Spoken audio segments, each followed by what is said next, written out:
Down സൈഡിലെ federal bureau of ഇൻവെസ്റ്റിഗേഷനിലെ federal ഏജന്റായിരുന്നു ജെയിംസ്. സുമാർ 50-നോടടുത്ത പ്രായം. കഷണ്ടി ബാധിച്ചിട്ടുണ്ട്. അധികം ഉയരമില്ല.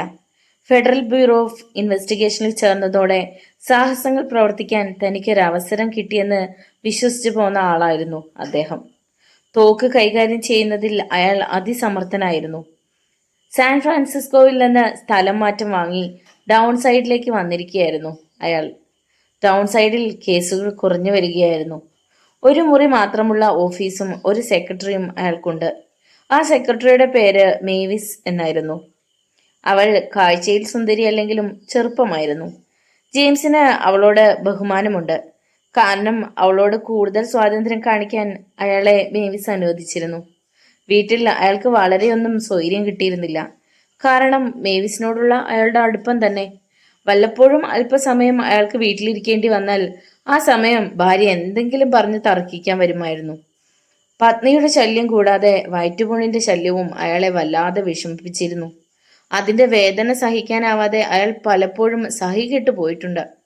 കാലത്ത് ഏതാണ്ട് 9:30 മണിക്ക് ജെയിംസ് അന്നത്തെ തപാലിൽ കൂടി കണ്ണോടിക്കെ ടെലിഫോൺ മണിയടിച്ചു. അത് ഷെറീഫിന്റെ ഫോൺ കോൾ ആയിരുന്നു. പിറ്റ്സിലെ ബാങ്കിൽ നിന്നും പണം മോഷണം പോയതിനെ പറ്റി അദ്ദേഹം പോലീസിൽ പരാതിപ്പെട്ടിരിക്കുകയായിരുന്നു. ഷെരീഫ് പറഞ്ഞവയെല്ലാം അയാൾ അക്ഷരം പ്രതി ശ്രദ്ധിച്ചു കേട്ടു. വർഷങ്ങളായി ഈ നഗരത്തിൽ കുറ്റകരമായ എന്തെങ്കിലും കാര്യങ്ങൾ നടന്നിട്ട്. എന്നാ ഇപ്പോഴിതാ അങ്ങനെയൊന്നും സംഭവിച്ചിരിക്കുന്നു. ഇതിനുത്തരവാദി ഞാനാണെന്ന് പത്രലോകം ഉറക്കെ വിളിച്ചു പറയും. എന്റെ നോട്ടക്കുറവ് കൊണ്ട് സംഭവിച്ചതാണെന്ന് കുറ്റം പറയും. ഓ ഗോഡ്, ആ പണം അത്രയും മോഷണം പോയെന്നാണോ താങ്കൾ പറയുന്നത്? അത് അയാൾക്ക് പാൽ തയ്യാറാക്കി കൊണ്ടുവന്ന മേവിച്ച് പോലും കേട്ടു. അവൾ കാര്യം അറിയാതെ അമ്പരന്നു. അപ്പോൾ ജെയിംസ് പറയുകയായിരുന്നു, ഓക്കെ ഓക്കെ, ഞാനിപ്പോൾ തന്നെ അങ്ങോട്ട് വരുന്നുണ്ട്. തടിച്ച വിളർത്ത അയാളുടെ മുഖം വിയർപ്പ് കൊണ്ട് തിളങ്ങി. വയറ്റിലെ പുണ്ണിന്റെ വേദന അയാളെ ശല്യം ചെയ്തു. എന്താണ് കാര്യം? മേവിസ് ചോദിച്ചു. ഏതോ മരക്കഴുത പിസിലെ ബാങ്കിൽ നിന്ന് $300,000 മോഷണം ചെയ്തിരിക്കുകയാണ് പോലും. ഈ നഗരത്തിൽ എന്ത് നടന്നാലും അതിനുത്തരവാദി ഞാനാണ്. അത് കേട്ട മേവിസ് അമ്പരന്നു. ഇപ്പോഴത്തെ സ്ഥിതിയിൽ അത്തരമൊരു കേസിലിറങ്ങി പ്രവർത്തിക്കാൻ അയാൾക്ക് പ്രയാസമാണ്. ഒരു നിമിഷം അവൾ അമ്പരന്നെങ്കിലും പിന്നീട് അയാൾക്ക് അതിൽ തന്നാലാവുന്ന സഹായം നൽകുക തന്നെ എന്നവൾ തീരുമാനിച്ചു. അത് സാരമില്ല, അവൾ ആശ്വസിപ്പിക്കാൻ എന്നവണ്ണം പറഞ്ഞു. ഇതാ ഈ പാൽ കുടിക്കൂ.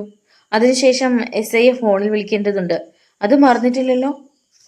ഞാൻ എന്തൊക്കെ ചെയ്യണമെന്നതിനെ പറ്റി എനിക്ക് ബോധ്യമുണ്ട്. അവളിൽ നിന്നും ഗ്ലാസ് വാങ്ങി ഒറ്റ വലിക്ക് അത് കുടിച്ചു തീർത്തുകൊണ്ട് അയാൾ പറഞ്ഞു. ഹോ, എന്തൊരു കഷ്ടകാലം! ഓ, എന്തൊരു കഷ്ടകാലം! റിട്ടയർ ചെയ്യാൻ എനിക്കിനി 18 മാസം കൂടി അവശേഷിച്ചിട്ടുള്ളൂ. അതിനിടയിൽ ഇങ്ങനെ ഒരു ദുരിതം! കർമ്മദോഷമല്ലാതെ ഇതിന് എന്ത് പറയാൻ? മേവിസ് സ്പെഷ്യൽ ഏജന്റിന്റെ നമ്പർ ഡയൽ ചെയ്ത ശേഷം റിസീവർ അയാളെ ഏൽപ്പിച്ചു. ജെയിംസ് പണം കൊള്ളയടിക്കപ്പെട്ടതിനെ പറ്റി അയാളെ അറിയിച്ചു. അതിസമർത്ഥനായ തന്റെ ചീഫിന്റെ സ്വരം അയാൾ ശ്രദ്ധിച്ചു കേട്ടു. യെസ് യെസ്, തീർച്ചയായും. അല്പം കൂടി കേട്ട് കഴിഞ്ഞ ശേഷം അയാൾ പറഞ്ഞു, അക്കാര്യം ഞാൻ നോക്കിക്കൊള്ളാം. എന്തെങ്കിലും ആവശ്യം നേരിടുകയാണെങ്കിൽ ഞാൻ അറിയിക്കാം. ഷെരീഫ് തോംസന്റെ സഹായം എനിക്ക് കിട്ടും. അയാൾ ഒരു നല്ല മനുഷ്യനാണ്. എന്തെങ്കിലും തുമ്പ് കിട്ടുകയാണെങ്കിൽ ഞാൻ അതറിയിക്കാം.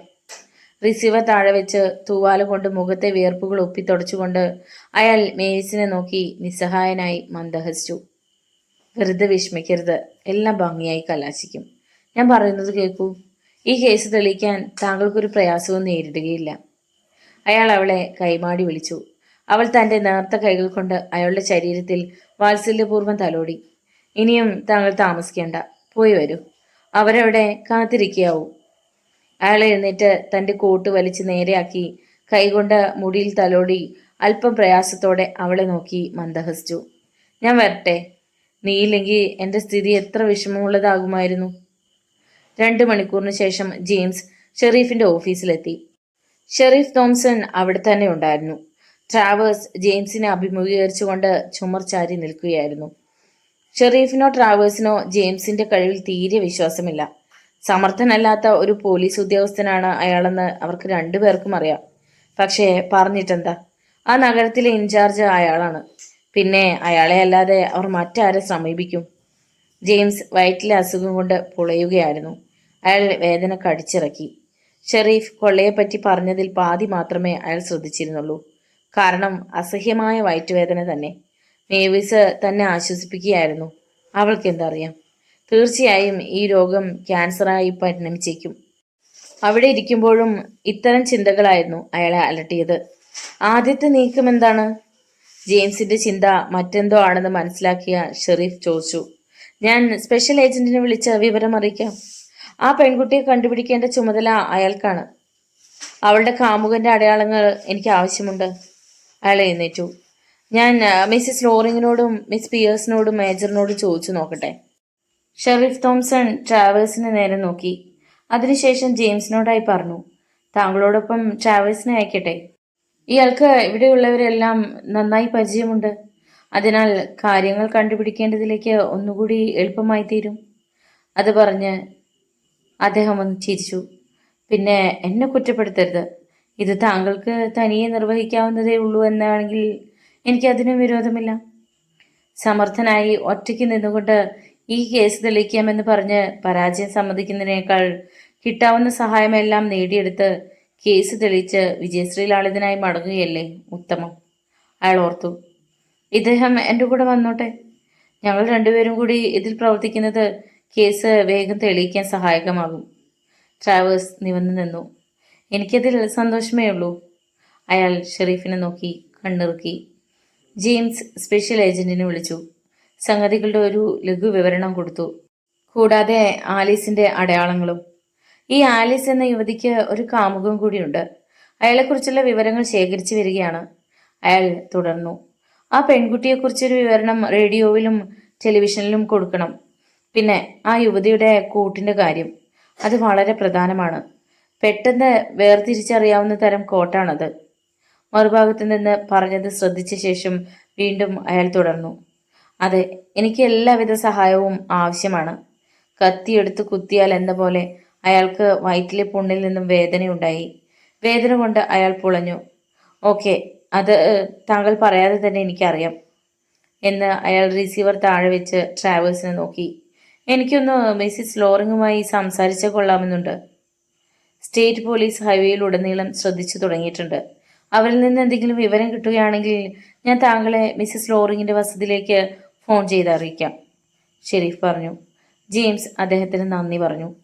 ട്രാവേഴ്സിനോടൊപ്പം പുറത്ത് പാർക്ക് ചെയ്തിരുന്ന പോലീസ് ജീപ്പിനടുത്തേക്ക് ചെന്നു. മെയിൻ റോഡിൽ കൂടി അവർ ജീപ്പിൽ യാത്ര ചെയ്തുകൊണ്ടിരിക്കെ ജെയിംസ് ചോദിച്ചു, മിസ്റ്റർ ട്രാവേഴ്സ്, താങ്കൾക്ക് എന്തു തോന്നുന്നു? മിസ് ആലീസാണ് ആ പണം മോഷണം നടത്തിയതെന്ന് തോന്നുന്നുണ്ടോ? എനിക്ക് അഭിപ്രായമില്ല എന്ന് പറഞ്ഞ് ട്രാവേഴ്സ് ഒരു സിഗരറ്റിന് തീ കൊളുത്തി. കുറെ കാലമായി എനിക്ക് അവളെ അറിയാം. അങ്ങനെ പണം മോഷണം നടത്തുന്ന തരക്കാരിയാണ് അവളെന്ന അഭിപ്രായം എനിക്കില്ല. ഇപ്പോൾ നാം കാണുന്ന ഈ രീതിയിലാണ് കേസിന്റെ കിടപ്പെന്ന് എനിക്ക് തോന്നുന്നില്ല. ജെയിംസ് ഹൈവേയിലേക്ക് വാഹനം തിരിച്ചു. എന്റെ അനുഭവത്തിൽ ഏതൊരു കേസും കുഴപ്പം നിറഞ്ഞതാണെന്ന് ആദ്യമേ ധരിക്കുന്നത് തെറ്റാണ്.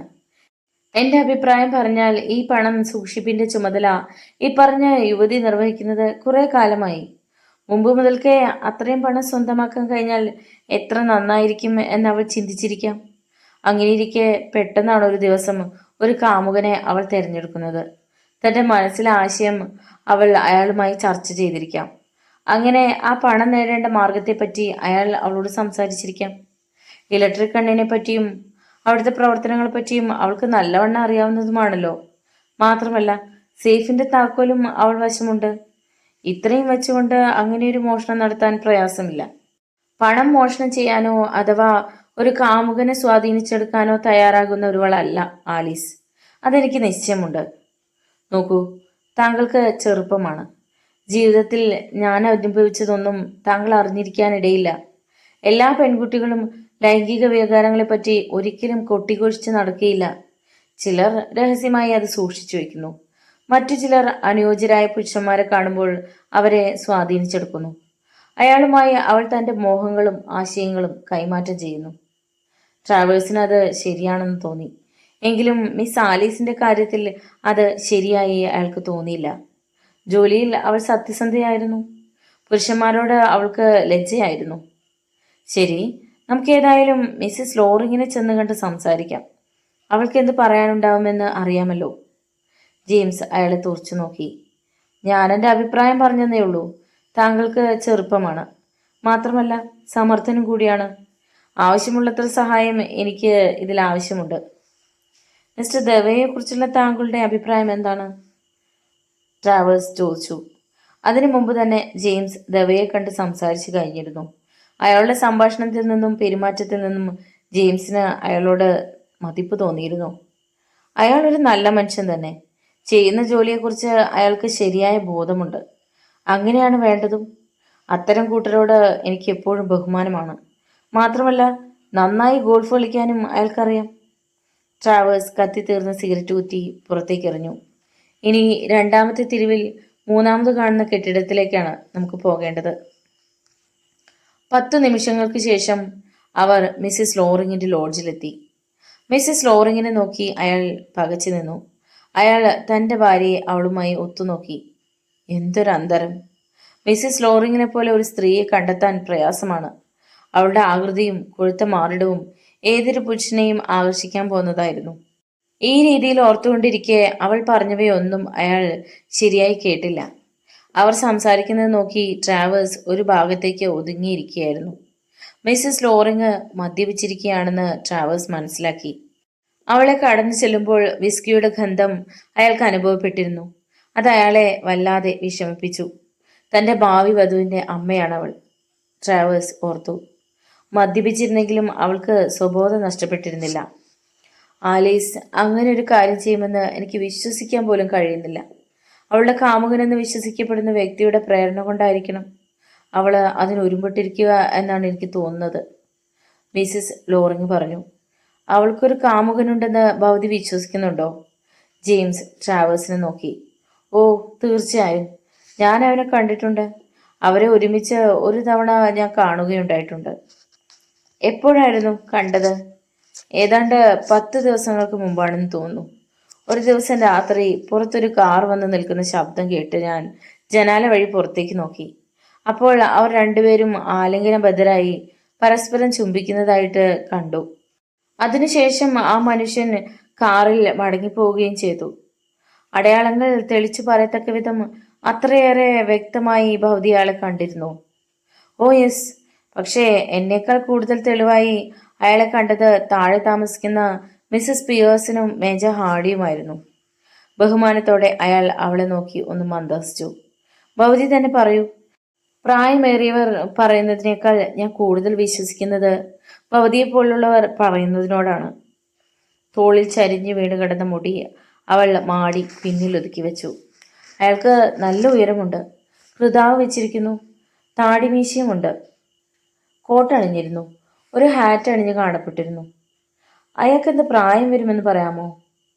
സുമാർ 30-35. കൃത്യമായി പറയാൻ വിഷമമുണ്ട്. ഇതിനു മുമ്പ് ഒരിക്കലും ഭവതി അയാളെ ഈ നഗരത്തിൽ കണ്ടതായി ഓർക്കുന്നില്ലേ? ഏയ് ഇല്ല. പിന്നെ കാറോ?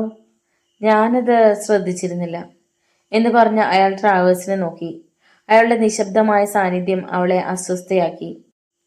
ആലീസ് ഒരു ബാങ്ക് പരീക്ഷയ്ക്ക് ഇരിക്കാൻ ഉദ്ദേശിക്കുന്ന കാര്യം താങ്കൾക്ക് അറിയാമോ എന്നറിയില്ല. അതിനുവേണ്ടി പഠിക്കാനാണെന്നും പറഞ്ഞ് അവൾ ബാങ്ക് ജോലി കഴിഞ്ഞ് മുറിയിൽ അടച്ചു കഴിയുമായിരുന്നു. എന്നാ രാത്രി അവളുടെ കാമുകനെ സന്ധിക്കാൻ പോകാറ് പതിവുണ്ടെന്ന് ഇടയ്ക്കെല്ലാം കാണാതായ അവളുടെ കോട്ടിൽ നിന്നും ഹാറ്റിൽ നിന്നും അനുമാനിച്ചു. ജെയിംസ് ശിരസിളക്കി. അതെ, അയാളത് പറഞ്ഞിരുന്നു. ജെയിംസ് ട്രാവേഴ്സിനെ നോക്കി. അതായത് അവൾ കാമുകനെ അത്രയേറെ സ്നേഹിച്ചിരുന്നു എന്ന് വേണം ഇതിൽ നിന്ന് അനുമാനിക്കാൻ. അവൾ ഉപയോഗിച്ചിരുന്ന മുറിയൊന്ന് എനിക്ക് കണ്ടാൽ കൊള്ളാമെന്നുണ്ട്. ഓ, കാണിച്ചു തരാമല്ലോ. അവൾ അവരെ കൂട്ടി രണ്ടാമത്തെ നിലയിലേക്ക് ചെന്ന് മുറി തുറന്ന് കാണിച്ചു. അവരതിനകത്തേക്ക് കയറി. ജെയിംസ് ആ മുറിയാകെ പരിശോധിക്കുന്നതിനിടയിൽ മിസ്സസ് ലോറിങ് പറഞ്ഞു, എനിക്ക് ഉച്ചഭക്ഷണത്തിന് വേണ്ട ഒരുക്കങ്ങൾ ചെയ്യേണ്ടതുണ്ട്. ഞാൻ ചെല്ലുന്നതിൽ വിരോധമുണ്ടോ? ആവശ്യമെന്ന് തോന്നുമെങ്കിൽ എന്നെ വിളിച്ചാൽ ഞാൻ വരാം. അവൾക്ക് പോയി കഴിഞ്ഞപ്പോൾ ജെയിംസ് കവിളുകൾ വീർപ്പിച്ചു. ഇവൾ കൊള്ളാമല്ലോ, ജെയിംസ് അഭിപ്രായപ്പെട്ടു. എൻ്റെ ഭാവി വധുവിൻ്റെ അമ്മയാണിവൾ. ജെയിംസിന്റെ മുഖം ചുവന്നു. ഓ, അങ്ങനെയോ? ശരി, നമുക്ക് ഇവിടെ എല്ലാം ഒന്ന് പരിശോധിക്കാം. ഇവിടെ എന്താണുള്ളതെന്ന് അറിയാമല്ലോ. ജെയിംസിന് ഏറ്റവും ഭംഗിയായി നിർവഹിക്കാൻ അറിയാവുന്ന ഒരു ജോലിയാണ് പരിശോധന നടത്തൽ. ട്രാവേഴ്സിനെ ഒരു ഭാഗത്ത് നിർത്തി അയാൾ അതിനകത്ത് കയറി വളരെ ശ്രദ്ധയോടെ അന്വേഷണം ആരംഭിച്ചു. വസ്ത്രങ്ങൾ തൂക്കിയിടുന്ന ഇടവും മേശവലിപ്പുകളും എല്ലാം അയാൾ പരിശോധനയ്ക്ക് വിധേയമാക്കി. ഇവിടെ നിന്ന് പോകുമ്പോൾ മിക്കവാറും വസ്ത്രങ്ങളും മറ്റും അവൾ കൊണ്ടുപോയിരിക്കുകയാണെന്ന് തോന്നുന്നു. ഇവിടെങ്ങും ഒരു സൂട്ട് കേസും കാണാനില്ല. അയാൾ മെത്ത ഒരു ഭാഗത്തേക്ക് വലിച്ചിട്ട് അതിൻ്റെ പിന്നിൽ നോക്കി. ഹേയ്, ഇത് നോക്കൂ എന്ന് അയാൾ ചുരുട്ടി മടക്കിയിട്ട ഒരു തുണ്ടൻ കടലാസ് അവിടെ നിന്ന് കണ്ടെടുത്തു. അവർ രണ്ടുപേരും അതെടുത്ത് നിവർത്തി വായിച്ചു നോക്കി. പ്രിയപ്പെട്ട ആലീസ്, നാളെ രാത്രിയാണ് അത് നടത്താൻ തീരുമാനിച്ചിരിക്കുന്നത്. രാത്രി കൃത്യം 1:30 മണിക്ക് റോഡിൻ്റെ അങ്ങേയറ്റത്ത് വെച്ച് നിന്നെ ഞാൻ എൻ്റെ കാറിൽ കയറ്റി അങ്ങോട്ട് ചെല്ലും. നീ ഇതിനെക്കുറിച്ചൊന്നും ചിന്തിച്ച് വേവലാതിപ്പെടരുത്. നീ ചെയ്യേണ്ട ഒരേ ഒരു കാര്യം എന്തെന്നാൽ പിറകിലെ കതക് തുറന്നു വയ്ക്കുക. ദയയെ ശ്രദ്ധിക്കണം. അയാൾ നിന്നെ കാണാൻ ഇടവരുത്. ജോണി. ഒപ്പൊഴികെ ആ എഴുത്ത് ടൈപ്പ് ചെയ്തതായിരുന്നു. കണ്ടില്ലേ, ഞാൻ പറഞ്ഞിരുന്നില്ലേ ഇങ്ങനെ എന്തെങ്കിലും ഇതിനകത്ത് കാണാതിരിക്കില്ലെന്ന്. അവരെ രണ്ടുപേരെയും കുറഞ്ഞത് 15 വർഷത്തേക്ക് ജയിലിലടയ്ക്കാൻ ഈ ഒരൊറ്റ എഴുത്ത് മാത്രം മതി. ട്രാവേഴ്സ് ആ എഴുത്ത് അയാളിൽ നിന്ന് വാങ്ങി നോക്കി. അതെ, ആ കൃത്യം നിർവഹിച്ചിരിക്കുന്നത് ഇവിടുത്തുകാരുടെ കണ്ണിലുണ്ണിയെന്ന് കരുതിപ്പോന്ന ആലീസ് തന്നെ. അയാൾ ഓർത്തു. അതെ, അക്കാര്യം അവളാണ് നിർവഹിച്ചതെന്നതിന് ഇത് തന്നെ മതിയായൊരു തെളിവാണ്. അവൾ ഇത്തരക്കാരി അല്ലെന്നായിരുന്നു എൻ്റെ ധാരണ. ഒരു നേർത്ത മന്ദഹാസത്തോടെ അയാൾ ആ എഴുത്ത് 4 മടക്കി തൻ്റെ പേഴ്സിൽ വെച്ചു. വരൂ, ഇനി നമുക്ക് ചെന്ന് ആ കിഴവനോടും കിഴവിയോടും സംസാരിച്ചു വരാം. താഴെ മിസ് പിയേഴ്സണും മേജർ ഹാർഡിയും കൂടിക്കാഴ്ചയ്ക്ക് തയ്യാറായി നിൽക്കുകയായിരുന്നു. അവരും ആലീസിനെക്കുറിച്ചും അവളുടെ കാമുകനെക്കുറിച്ചും ജെയിംസിനോട് പറഞ്ഞു. കാമുകന്റെ കൃതാവിനെക്കുറിച്ചും കോട്ടിനെക്കുറിച്ചും അവർക്ക് അഭിപ്രായ വ്യത്യാസമുണ്ടായിരുന്നു. അതേപോലെ ഒരു ബാങ്ക് കവർച്ച നടത്താൻ ആലീസ് തയ്യാറാവില്ലെന്നും അവളെ വർഷങ്ങളോളമായി തനിക്ക് അടുത്ത് പരിചയമുണ്ടെന്നും മേജർ ഹാർഡി അറിയിച്ചു. അതെ, സമ്മതിക്കുന്നു. എങ്കിൽ അവൾ എവിടെ? ഈ എഴുത്തിന് പിന്നെ എന്താണ് അർത്ഥം? ജെയിംസ് പോക്കറ്റിൽ നിന്നും അവളുടെ മുറിയിൽ നിന്ന് കണ്ടെടുത്ത എഴുത്ത് മേജറിന്റെ മൂക്കിനടുത്തേക്ക് കൊണ്ടുപോയി കാണിച്ചുകൊണ്ട് ചോദിച്ചു. ഇതിന് അങ്ങനെ എന്തെങ്കിലും അർത്ഥമാക്കാനുണ്ടെന്ന് എനിക്ക് തോന്നുന്നില്ല. അങ്ങനെ സംശയിക്കാൻ മാത്രം ആരെങ്കിലും അപ്രകാരം ചെയ്തതാകാനും ന്യായമുണ്ടല്ലോ. ആ എഴുത്ത് വായിച്ചു കഴിഞ്ഞ ശേഷം മേജർ പറഞ്ഞു. അത്ഭുതമൂർന്ന കണ്ണുകളോടെ ജെയിംസ് മേജറെ നോക്കി. ആരെങ്കിലും അപ്രകാരം ചെയ്തിരിക്കാമെന്നോ? ആര്? താങ്കളാണോ? ആ സമയം മിസ്സിസ് ലോറിംഗ് അങ്ങോട്ട് വന്ന് ജെയിംസിനോട് അയാൾക്കൊരു ഫോൺ കോൾ വന്നിട്ടുണ്ടെന്ന് അറിയിച്ചു. അത് ഷെറീഫിന്റെ ഫോണായിരുന്നു. സ്റ്റേറ്റ് പോലീസിൽ നിന്നൊരു വിവരം ഇപ്പോൾ കിട്ടിയിരിക്കുകയാണ്, അദ്ദേഹം പറഞ്ഞു. ഡൗൺ സൈഡ് ഹൈവേയിലെ കാൽടെക്സ് അറ്റൻഡർ നാം കൊടുത്ത അടയാളത്തിലുള്ള ഒരു പുരുഷനെയും ആലീസിനെയും ഇന്ന് കാലത്ത് 1:30 മണിക്ക് ശേഷം അതുവഴി കടന്നു പോകുമ്പോൾ കണ്ടതായി അവകാശപ്പെടുന്നു. അയാളോട് താങ്കൾക്ക് സംസാരിക്കണോ? അയാൾ അവളെ കണ്ടെന്ന് അത്ര ഉറപ്പായി പറയാൻ കാരണം എന്തായിരുന്നു? സാധാരണ ആലീസ് ധരിച്ചു കാണാറുള്ള കോട്ടിൽ നിന്നാണ് അവളെ അടയാളം കണ്ടുപിടിച്ചിരിക്കുന്നത്. ആലീസിനെ അയാൾ മുമ്പ് കണ്ടിട്ടുണ്ട്. ശരി, ഞാൻ ഉടനെ അങ്ങോട്ട് പോവുകയാണ്. ജെയിംസ് റിസീവർ താഴെ വെച്ചു. അയാൾ അതിനുശേഷം വീണ്ടും പഴയയിടത്ത് തന്നെ മടങ്ങിയെത്തി. വരൂ, നമുക്ക് പുറപ്പെടാം, അയാൾ ട്രാവേഴ്സിനോട് പറഞ്ഞു. പുതിയ എന്തോ ചിലത് കിട്ടിയിട്ടുണ്ടെന്ന് തോന്നുന്നു. അവരുടനെ പുറപ്പെട്ടു. വഴിയിൽ വെച്ച് ജെയിംസ് ഷെറീഫിൽ നിന്ന് കിട്ടിയ വിവരങ്ങൾ ട്രാവേഴ്സിനെ അറിയിച്ചു. മേജർ ഹാർഡി പറഞ്ഞത് ശരിയാണെന്ന് എനിക്ക് തോന്നുന്നത്. ആ എഴുത്ത് അതിനകത്ത് കരുതി കൂട്ടിയിട്ടേച്ച് ആലീസിന്റെ കാമുകൻ പോയതായിരിക്കണം. ആലീസ് അറിഞ്ഞുകൊണ്ട് തന്നെ ഈ കൊള്ളയിൽ ഏർപ്പെട്ടിരിക്കുകയാണെന്ന് വ്യക്തമായി തെളിഞ്ഞു വരികയാണ്. ഹേയ്, താങ്കളല്ലേ അല്പം മുമ്പ് പറഞ്ഞത് ആലീസ് ബാങ്കിന്റെ പിൻകതക് തുറക്കുക മാത്രമേ ചെയ്തിട്ടുള്ളൂ എന്ന്? ഇപ്പോൾ പറയുന്നു അവൾ അറിഞ്ഞുകൊണ്ട് പണം കവർച്ച ചെയ്തിരിക്കുകയാണെന്ന്. താങ്കൾക്ക് വ്യക്തമായൊരു തീരുമാനമെടുക്കാൻ അറിഞ്ഞുകൂടാ? എനിക്ക് വേറെ ചില കാര്യങ്ങളിൽ സംശയം തോന്നുകയാണ്. ആലീസിന്റെ കാമുകൻ എന്ന് പറയുന്ന ആ വ്യക്തി എവിടെയാണ് താമസിക്കുന്നത്? അയാൾ ഇങ്ങനെ അടിക്കടി ഇവിടുത്തെ സന്ദർശകനായിരുന്നുവെങ്കിൽ ഇവിടുത്തുകാരനായിരിക്കണം. അങ്ങനെയാണെങ്കിൽ മേജറും മിസ് പിയേഴ്സണും മിസ്സസ് ലോറിങ്ങും അല്ലാതെ വേറെ പലരും അയാളെ കണ്ടിരിക്കേണ്ടതല്ലേ? മാത്രമല്ല, അയാൾ ഇവിടുത്തുകാരനല്ലെങ്കിൽ അങ്ങനെ ഒരു എഴുത്ത് ടൈപ്പ് ചെയ്യാൻ കഴിഞ്ഞത് എങ്ങനെ? അതിലെന്താണ് അതിശയം? കയ്യിൽ കൊണ്ടു നടക്കാവുന്ന ചെറിയ ടൈപ്പ് റൈറ്ററുകൾ എത്രയെങ്കിലും ഉള്ളപ്പോൾ താങ്കൾ ഈ കേസ് ആകെ കുഴയ്ക്കാൻ ശ്രമിക്കുകയാണ്. അയാൾക്ക് അങ്ങനെ ഒരു കത്ത് എഴുതേണ്ട ആവശ്യം എന്താണ്? കൊള്ള നടക്കുന്നതിന്റെ തലേ ദിവസം അവളെ അക്കാര്യം ഫോണിൽ അറിയിച്ച പോരായിരുന്നു. ഇതിന്റെ പിന്നിൽ ഏതോ രഹസ്യമുണ്ട്. താങ്കൾ ഡിക്റ്റേറ്റീവ് കഥകൾ വായിച്ചതിന്റെ അടിസ്ഥാനത്തിലാണ് ഇങ്ങനെയൊക്കെ പറയുന്നത്. ഇത് ഞാൻ തന്നെ കൈകാര്യം ചെയ്ത് നോക്കട്ടെ. അടുത്ത 10 നിമിഷങ്ങൾക്കകം അവർ ഹൈവേയിലെ കാൾടെക്സ് പെട്രോൾ പമ്പിലെത്തി. അവിടെ ജോ എന്ന അറ്റൻഡറുമായി ഒരു പോലീസുകാരൻ സംസാരിക്കുകയായിരുന്നു. തലേ ദിവസം സുമാർ 1:30 മണിക്ക് ഒരു ലിങ്കൺ കാർ അവിടെ ഗ്യാസിന് വേണ്ടി വന്നതായി അറ്റൻഡർ ജോ അറിയിച്ചു. സമയം കൃത്യമായി അയാൾ ഓർത്തിരുന്നില്ല. കാർ ഡ്രൈവ് ചെയ്തിരുന്നത് ഒരു പുരുഷനായിരുന്നു. അതിനകത്ത് ഒരു സ്ത്രീയും ഉണ്ടായിരുന്നു. ഒരു പ്രത്യേക രീതിയിലുള്ള കോട്ടായിരുന്നു അവൾ അണിഞ്ഞിരുന്നത്. ഒരു പരന്ന ഹാറ്റ് അവൾ അണിഞ്ഞിരുന്നു. മുഖത്ത് വലിയൊരു കണ്ണടയുണ്ടായിരുന്നു. മുഖം എനിക്ക് വ്യക്തമായി കാണാൻ കഴിഞ്ഞിരുന്നില്ല. അവൾ തൂവാല കൊണ്ട് കണ്ണട കയ്യിലെടുത്ത് തുടച്ചിരുന്നു. ഡ്രൈവർ നല്ല ഉയരം തോന്നിക്കുന്ന ഒരു വ്യക്തിയായിരുന്നു. കൃതാവും താടിമീശയുമുണ്ട്. ഒരു ഓവർകോട്ടും ഹാറ്റുമായിരുന്നു വേഷം. ഞാൻ ഗ്യാസ് നിറയ്ക്കുന്നതിനിടയിൽ അയാൾ കാറിനകത്തേക്ക് തലയിട്ട് സാൻ ഫ്രാൻസിസ്കോവിലേക്കുള്ള ഒടുവിലത്തെ ട്രെയിനിനെ പറ്റി സംസാരിക്കുകയായിരുന്നു. ആ ട്രെയിൻ കിട്ടാനിടയില്ലെന്ന് അവൾ പറഞ്ഞപ്പോൾ 2 മണിക്ക് ഒരു ട്രെയിൻ ഉള്ളതായി തനിക്ക് അറിയാമെന്നും ധൃതി വെച്ചാൽ നമുക്കത് കിട്ടാനിടയുണ്ടെന്നും അയാൾ പറയുന്നത് ഞാൻ കേട്ടിരുന്നു. അയാളുടെ ആ അഭിപ്രായത്തെ ഞാൻ പിന്താങ്ങുകയും ചെയ്തിരുന്നു. ജെയിംസ് അയാളെ ഒളിഞ്ഞു നോക്കി. ആ മനുഷ്യനെ മറ്റൊരു തവണ കണ്ടാൽ താങ്കൾക്ക് തിരിച്ചറിയുവാൻ കഴിയുമോ? തീർച്ചയായും. യുവതിയെയോ? മിസ് ആലീസ് ആയിരുന്നു അവൾ എന്നതിൽ സംശയമില്ല തന്നെ. അവളെ ആ കോട്ടിൽ ഞാൻ പലതവണ കണ്ടിട്ടുണ്ട്. ആളെ മറന്നാലും ആ കോട്ട് മറക്കിയില്ല. കാറിനെ പറ്റി എന്തറിയാം? അത് 1959 മോഡലാണ്. Lincoln car. തവിട്ട് നിറത്തിലുള്ള അതിൻ്റെ മുകളറ്റം ചുവപ്പ് നിറമായിരുന്നു. അവരുടെ വശം ഏതെങ്കിലും ലഗേജ് ഉള്ളതായി താങ്കൾ ശ്രദ്ധിച്ചിരുന്നോ? ട്രാവേഴ്സ് ആയിരുന്നു അത് ചോദിച്ചത്. ഉവ്. പിൻസീറ്റിൽ 2 നീല നിറത്തിലുള്ള സൂട്ട് കേസുകൾ ഉണ്ടായിരുന്നു. ഡ്രൈവർ അവളോട് സംസാരിക്കുമ്പോൾ അയാളുടെ സംസാര രീതി എങ്ങനെയായിരുന്നു? സൗഹാർദ്ദപരമായിരുന്നോ അതോ? പ്രത്യേകിച്ച് അതിനെയൊന്നും വിശേഷിപ്പിക്കാനില്ല. അവ സംസാരിച്ചിരുന്നത് സാധാരണ മട്ടിൽ മാത്രം. താക്കീത് നൽകുന്ന രീതിയിലായിരുന്നില്ലേ അയാൾ സംസാരിച്ചത്? അല്ല, അങ്ങനെയൊന്നും ആയിരുന്നില്ല. അവളുടെ പ്രതികരണം എങ്ങനെയായിരുന്നു? അതിനവൾ വളരെയൊന്നും സംസാരിച്ചിരുന്നില്ല. ഒടുവിലത്തെ ട്രെയിൻ നമുക്ക് കിട്ടാനിടയില്ലെന്ന് മാത്രമേ അവൾ പറഞ്ഞിരുന്നുള്ളൂ. അപ്പോൾ അയാൾ ചിരിച്ചുകൊണ്ട്, ഇനിയും അരമണിക്കൂർ കൂടി കഴിഞ്ഞാൽ മറ്റൊരു ട്രെയിൻ കൂടിയുണ്ട്. നീ എന്തിനാണ് ഇങ്ങനെ വിഷമിക്കുന്നത് എന്ന് മറുപടിയും പറഞ്ഞു. വെറും സാധാരണ സംഭാഷണം മാത്രം. ജെയിംസ് ട്രാവേഴ്സിനെ നോക്കി. അവളെ തട്ടിക്കൊണ്ടുപോയതായിരുന്നുവെന്ന് ഇതിൽ നിന്ന് അനുമാനിക്കാൻ പ്രയാസമാണല്ലോ. അറ്റൻഡറുടെ അനുവാദത്തോടെ ജെയിംസ് ഇന്ന് സ്പെഷ്യൽ ഏജന്റിന് ഫോൺ ചെയ്തു. യുവതിയുടെയും കാർ ഡ്രൈവറിന്റെയും കാറിന്റെയും ഓരോ വിവരണം നൽകി. അയാൾ ആ വിവരങ്ങൾ വെച്ചുകൊണ്ട് 8 മണിക്കുള്ള ലോക്കൽ അറിയിപ്പിലും ടെലിവിഷനിലും ആ വാർത്ത ഉൾപ്പെടുത്താമെന്ന് മറുപടി നൽകി.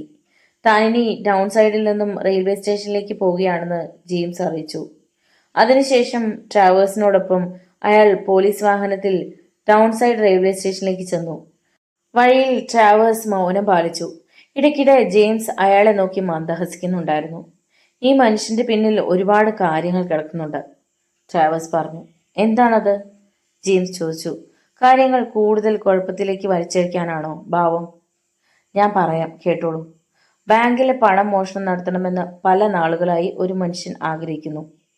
അയാളെ തിരിച്ചറിയരുത്, എവിടെയാണ് താമസിക്കുന്നത് എന്നറിയരുത്. അതിനു വേണ്ട മുൻകരുതലുകളെല്ലാം എടുത്ത് ഒരിക്കലും എടുക്കാനാവാത്ത ആലീസിനെ അയാൾ വലവിച്ച് പിടിച്ചു. അവൾ അയാളെ സ്നേഹിക്കാൻ വേണ്ട ഒരു സാഹചര്യം സൃഷ്ടിച്ചു. അവളുടെ കാമുകൻ എത്രക്കാരനാണെന്ന് കാണിക്കാൻ അവളെ കൂട്ടി ലോഡ്ജിന്റെ മുമ്പിലേക്ക് കാറിൽ വന്നു. ഉള്ളിൽ ഒളിഞ്ഞിരിക്കാതെ കാറിന് വെളിയിലേക്ക് ഇറങ്ങി അതിന്റെ മുൻവിളക്കിന്റെ പ്രകാശത്തിൽ വന്നു നിൽക്കുന്നു. മിസ് പിയേഴ്സണും മേജർ ഹാർഡിയും മിസ്സസ് ലോറിങ്ങും സ്വാഭാവികമായും അയാളെ കാണുന്നു.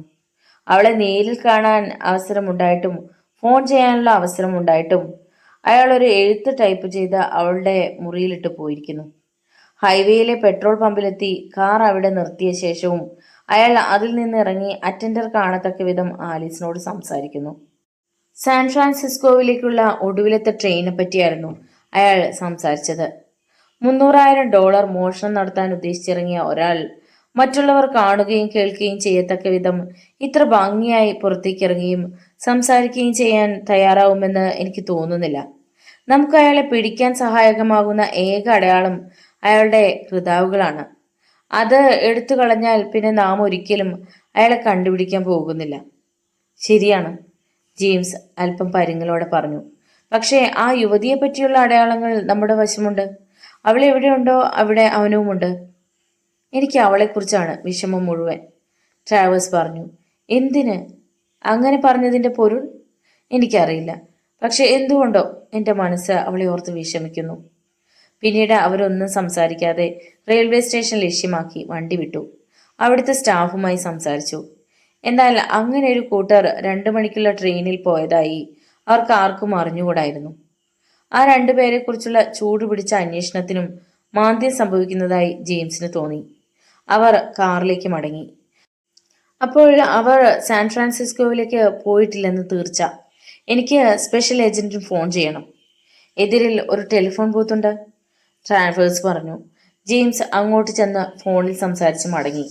ഇനി നമുക്ക് പിറ്റ്സ്വില്ലയിലേക്ക് മടങ്ങാം. സ്പെഷ്യൽ ഏജന്റ് കുറച്ചുപേരെ അങ്ങോട്ട് അയക്കുന്നുണ്ട്.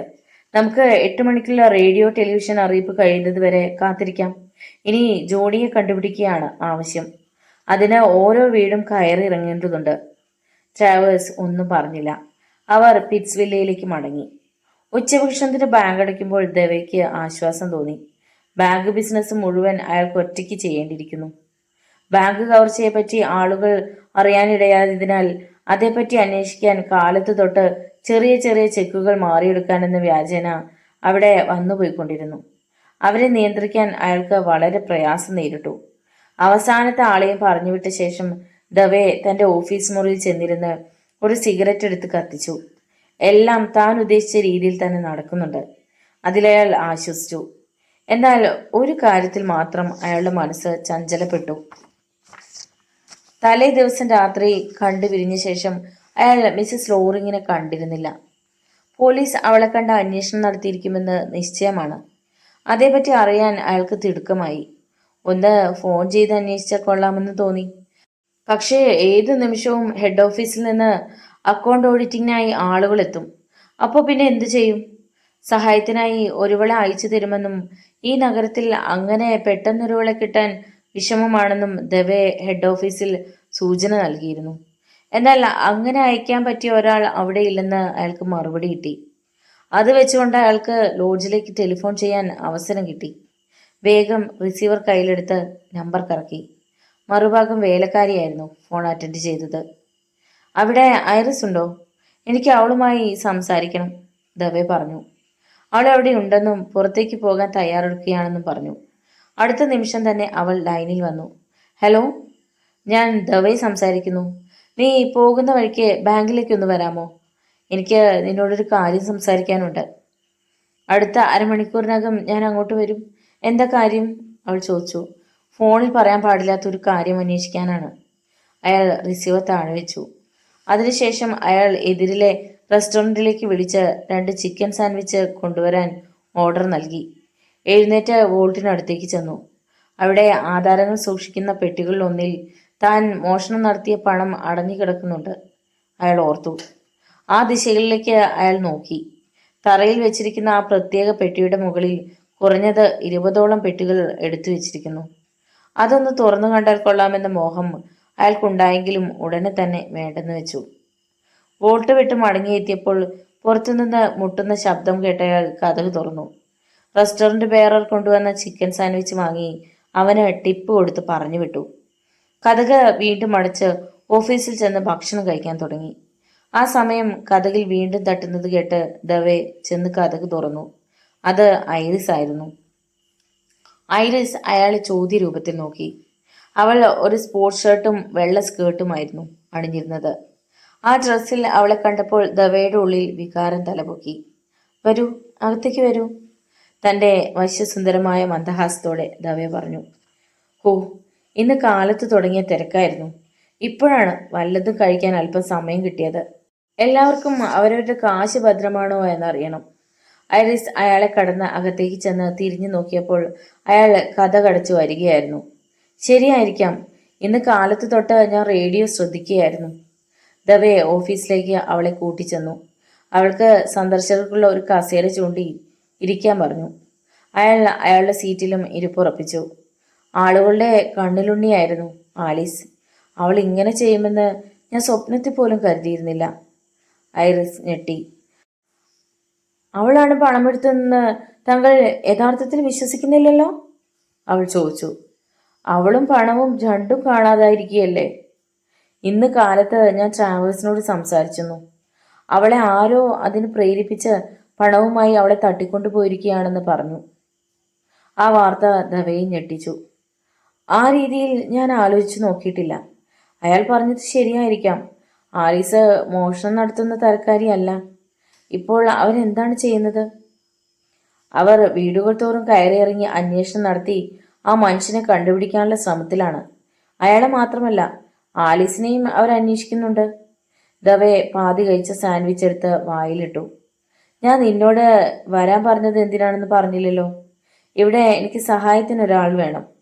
ഹെഡ് ഓഫീസിൽ അന്വേഷിച്ചപ്പോൾ അവിടെ നിന്ന് ആരെയും അയക്കാൻ നിർവാഹമില്ലെന്നും ഇവിടെ തന്നെ ആരെങ്കിലും കിട്ടുമെങ്കിൽ അങ്ങനെ ചെയ്യാമെന്ന് എനിക്ക് നിർദ്ദേശം തന്നിരിക്കുകയാണ്.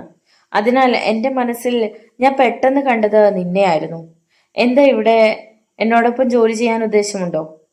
ആഴ്ചയിൽ $75 പ്രതിഫലമായി തരാം എന്ന് പറഞ്ഞാൽ മന്ദഹസിച്ചുകൊണ്ട് അവളെ തന്നെ ഉറ്റുനോക്കി. അവളുടെ മുഖത്ത് ആശ്ചര്യം നേളിച്ചു. പക്ഷേ ബാങ്ക് ജോലിയെക്കുറിച്ചൊന്നും എനിക്ക് അറിയില്ലല്ലോ.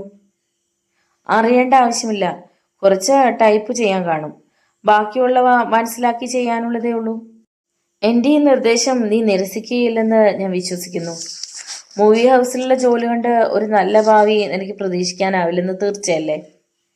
ഞാനവിടെ രാത്രി ഡ്യൂട്ടിയാണ്. അതുകൊണ്ട് ട്രാവൽസിനെ പകൽ സന്ധിക്കുന്നത് ഇതേവരെ പ്രയാസം നേരിട്ടിട്ടില്ല. ഏതായാലും ഇക്കാര്യം ഞാൻ അയാളോട് സംസാരിച്ച ശേഷം മറുപടി തരാം. അയാൾ ഈ കേസന്വേഷണത്തിൽ മുഴുകിയിരിക്കുകയാണ്. ഇപ്പൊ പോയി ഇതേപ്പറ്റിയെല്ലാം ചെന്ന് സംസാരിക്കുന്നത് ശരിയല്ല. പെട്ടെന്ന് അവൾ മന്ദഹസിച്ചു. ശരി, എനിക്കിഷ്ടമാണ്.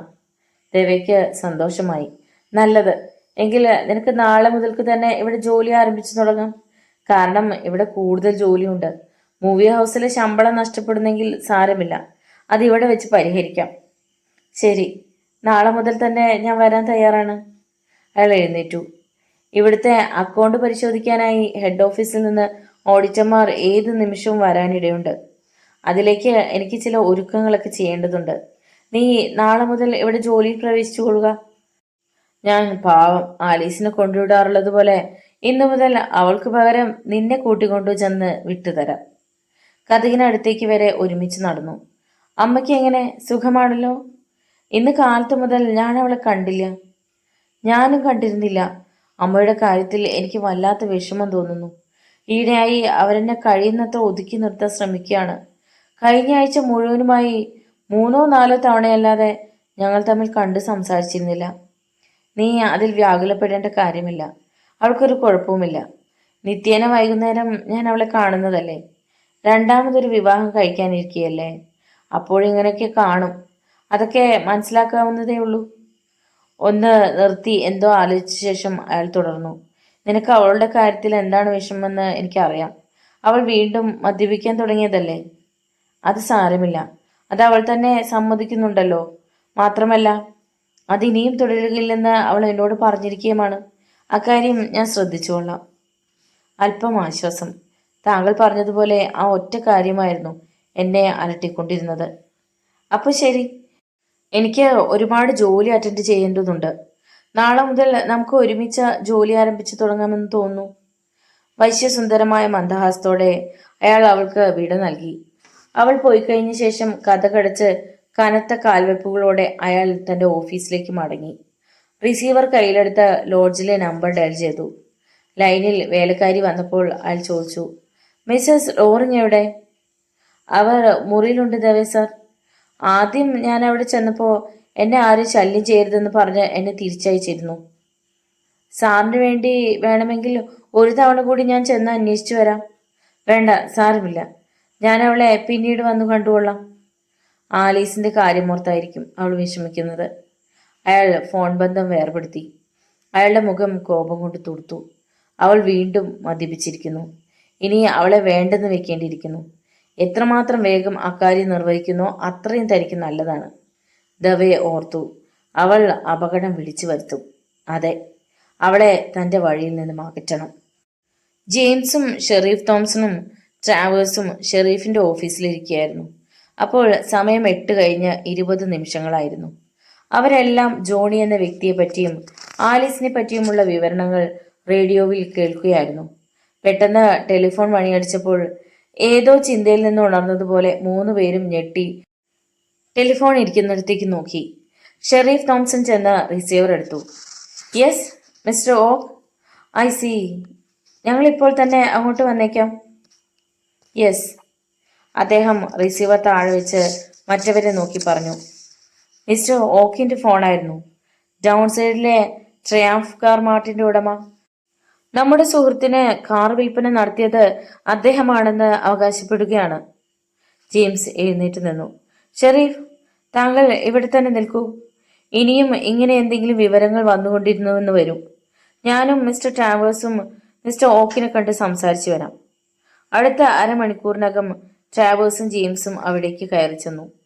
തടിച്ച് പ്രായം തോന്നിക്കുന്ന ഓക്ക് വേഗം അവരുടെ അടുത്തേക്ക് വന്നു. പരിചയപ്പെടുത്തലുകൾ കഴിഞ്ഞ ശേഷം അയാൾ പറഞ്ഞു, റേഡിയോയിൽ പറഞ്ഞു കേട്ട അടയാളങ്ങളുള്ള ഒരാൾക്ക് ഇവിടെ നിന്നും ലിങ്കൺ കാർ വിൽപ്പന നടത്തിയിട്ടുണ്ട്. മിസ്റ്റർ ഓക്ക്, താങ്കൾ കൃത്യമായി അയാളെ കണ്ടത് എന്നായിരുന്നു? എല്ലാം കൃത്യമായി നിങ്ങൾക്ക് തരാൻ ഞാൻ തയ്യാറാക്കി വെച്ചിട്ടുണ്ട്. കാർ വിറ്റതിന്റെ നമ്പറും തീയതിയും കാണിക്കുന്ന രസീത് അയാൾ ജെയിംസിനെ ഏൽപ്പിച്ചു. അയാൾക്ക് കൃതാവുണ്ട്, താടിമീശയുണ്ട്, കോട്ടണിഞ്ഞിരിക്കുന്നു. കായബലമുള്ള അയാൾക്ക് നല്ല ഉയരം തോന്നിച്ചിരുന്നു. രസീത് കയ്യിലെടുത്ത ജെയിംസ് തന്റെ നെറ്റിയിൽ കൂടി വെറുതെ കൈയോടിച്ചു. ഇതിൽ മേൽവിലാസവുമുണ്ട് എന്ന് അയാളത് വായിച്ചു. Johnny, 1247 California Drive, Los Angeles. ഈ മേൽവിലാസം ശരിയാണെന്ന അഭിപ്രായം എനിക്കില്ല, എങ്കിലും പരിശോധിച്ച് വരാം. അയാൾ ഓക്കിന്റെ നേരെ നോക്കി. ഇനിയും ഈ മനുഷ്യനെ കണ്ടാൽ താങ്കൾക്ക് തിരിച്ചറിയാൻ കഴിയുമോ? ഓക്ക് ശിരസിളക്കി. ജെയിംസ് ചോദ്യങ്ങൾ ചോദിക്കുന്നതിൽ ഏതോ ഒരഭിമാനം അയാൾ കണ്ടെത്തുകയായിരുന്നു. ഒരുപക്ഷെ നാളെ കാലത്തെ പത്രങ്ങളിൽ ഈ വിവരങ്ങളും തന്റെ പടവും വന്നേക്കാവുന്ന പ്രതീക്ഷയായിരുന്നു അയാൾക്ക്. എവിടെ വെച്ചാണെങ്കിലും എനിക്ക് അയാളെ കണ്ടാൽ മനസ്സിലാക്കാൻ പ്രയാസമില്ല. അയാൾ തനിച്ചായിരുന്നോ?